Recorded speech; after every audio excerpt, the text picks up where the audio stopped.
코로나로 소개팅, 미팅이 어려워지면서 자연스러운 만남을 추진하던 젊은이들 사이에 데이팅 앱이 인기입니다. 관련 기업들의 몸값도 덩달아 뛰고 있습니다.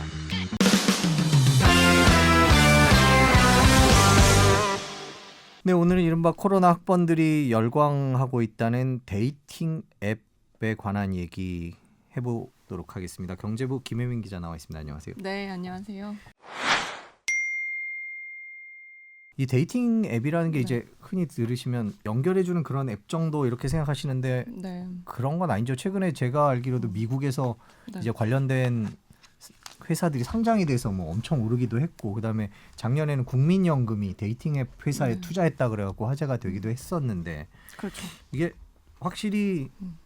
전 세계적인 현상이라고 그렇게 봐도 되는 건가요? 이게 최근에 이제 코로나랑 맞물리면서 코로나요? 갑자기 앱 사용 양과 그 여기에 쓰는 돈이 엄청나게 급증했습니다. 이거 좀 자세히 설명을 드리면요. 작년에 전 세계 이용자들이 이 데이팅 앱을 통한 지출이 30억 달러로 추산이 된다고 합니다. 전년 대비 15% 성장한 거고요.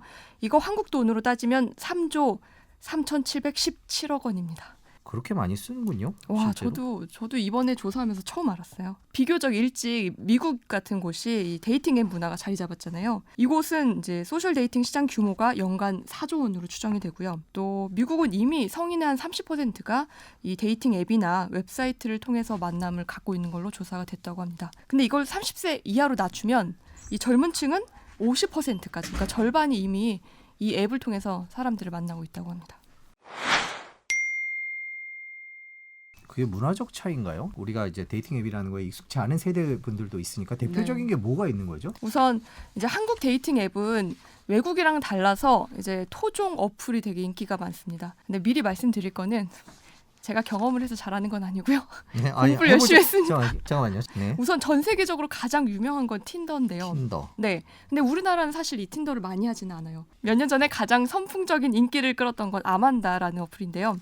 아무나 만날 수 없다의 줄임말입니다. 그래서 여기에 내 사진을 올려놓고요. 이미 가입한 사람들이 그 내 사진을 보고 별점 평가를 매기는데 이게 일정 점수를 넘어가면 그때야 가입이 됩니다. 가입이 안 되는 분들도 속출했다고 저는 알고 있습니다. 가장 큰 단점은 푸사기가 가능하다는 점이 있는데 이 푸사기 뭔지 아시나요? 네, 프로필 사기요. 그렇죠.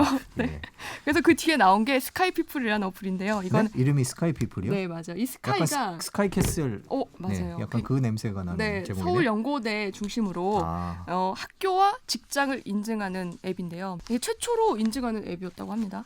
지상파에서 언급하기 힘든 얘기들이 계속 나오네요. 외모 지상주의, 학벌 지상주의 그런 네. 얘기들이 계속 나오고. 네, 그리고요. 최근에는 이 능력 지상주의를 아주 최고조로 보여준 어플이 나왔는데요. 네. 이제 골드스푼이라는 어플입니다. 이름이 골드스푼이에요. 네. 네. 고소득, 슈퍼카, 강남거주, 고급 아파트, 전문직, 사업가, 명문대, 업대 연봉, 고액자산. 뭐 엘리트 집안, 금수저 집안 이거 다 인증할 수 있는 시스템이 존재하고요.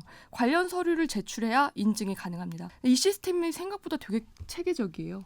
뭐 예를 들어서 내가 슈퍼카를 가졌다. 자동차 등록증 내야 합니다. 그리고 고소득이다. 뭐 억대 연봉이다. 그러면 건강보험 얼마 내는지 여기 보면 나오잖아요. 그런 거 다 인증을 해야 되고요. 이건 이제 학벌 지상주의 최고조인데요. 결정샤, 연고링까지 등장을 했습니다. 결정 샤예요. 샤. 네. 그 서울대 앞에 정문에 그렇죠. 있는 네. 샤. 여기는 서울대 출신들만. 네. 네, 이것도 다 인증을 거치고요. 연고링은 서울시내 대학 졸업자들인데 한 10개 대학 정도 돼요.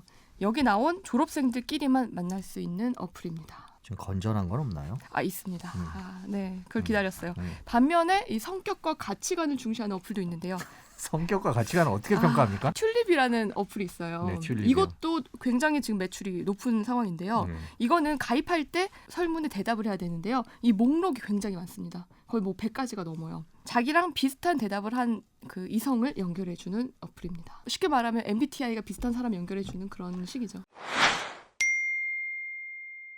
저희 세대 같은 경우에는 그런 거 있었어요. 그 결혼 소개해주는 사이트였나요? 그때 그게 네, 뭐였죠? 결정사.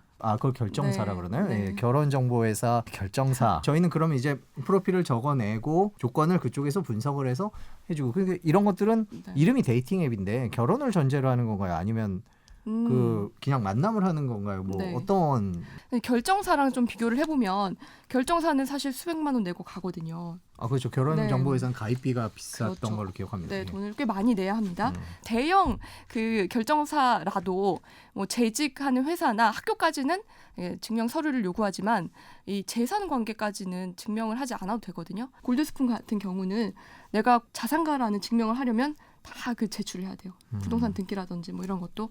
이런 데서 보면 벌써부터 어플이 결정사의 단점을 이기고 있는 거죠. 굳이 거액을 들여서 결정사를 가지 않을 이유가 충분하다는 얘기입니다. 그러니까 요즘 젊은이들은 결혼의 목적이든 데이트 목적이든 이 앱을 많이 사용하고 거기에 엄청난 돈을 쓰고 있다 이 얘기인 거죠. 그렇죠. 이 포인트가 돈을 쓴다는 부분이에요. 이 주제를 갖고 온 이유도 지출을 매우 잘하게 그런 시스템 구조가 만들어져 있습니다.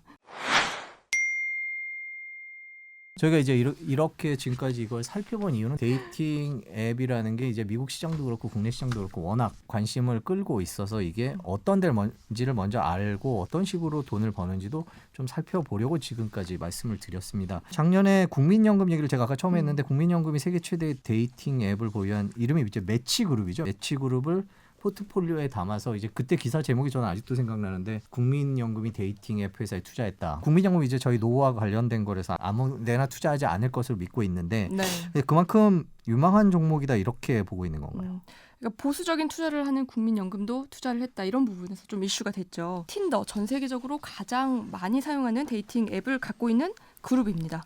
이 그룹이 시가총액 40조 원이나 되고요. 나스닥에 상장도 돼 있어요. 앞으로의 전망이 매우 유망하다고 보는 걸로 짐작할 수 있겠죠. 또 하나 중요한 뉴스가 이 방금 설명드렸던 매치그룹이 한국의 한 스타트업이 만든 데이팅 앱을 인수를 했습니다. 아자르라는 앱인데요. 이게 얼마에 인수가 됐냐면 17억 2,500만 달러인데요. 우리 돈으로 와, 1조 9천억 원입니다. 우리나라가 네. 그렇게 비싸게 인수된 게 그렇게 많지 않았던 것 같은데. 이게 2019년에 배달의 민족 운영사 이 우아한 형제들이 독일 딜리버리 히어로의 4조 7천억 원 정도에 팔렸죠. 4조. 그거 다음으로 비싸게 팔린 앱입니다. 범죄나 이런 거 네. 관련된 네. 노이즈들이 좀 있지 않았나요? 저는 사실 그 부분이 가장 약점이라고 봐요.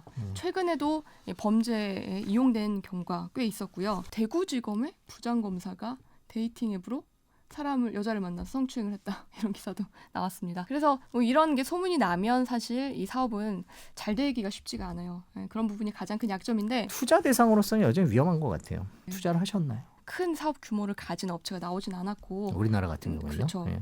그런데 앞으로 할 기회가 생긴다면 저는 적극적으로 할 의향이 있습니다. 저희는 이제 투자를 권하는 건 아니기 때문에 본인이 판단하는 이유로 한 두 가지를 정리를 한다면 데이팅 앱의 수요는 앞으로는 더 커질 거다. 장기적으로 보면 이 결정사에 있는 이 사람들이 데이팅 앱으로 옮겨갈 수밖에 없다라고 저는 판단을 하고요. 그리고 젊은 사람들 지금 훨씬 이 오프라인 만남보다 온라인 만남에 익숙하거든요. 10대들 뭐 SNS 이런 거 많이 하잖아요.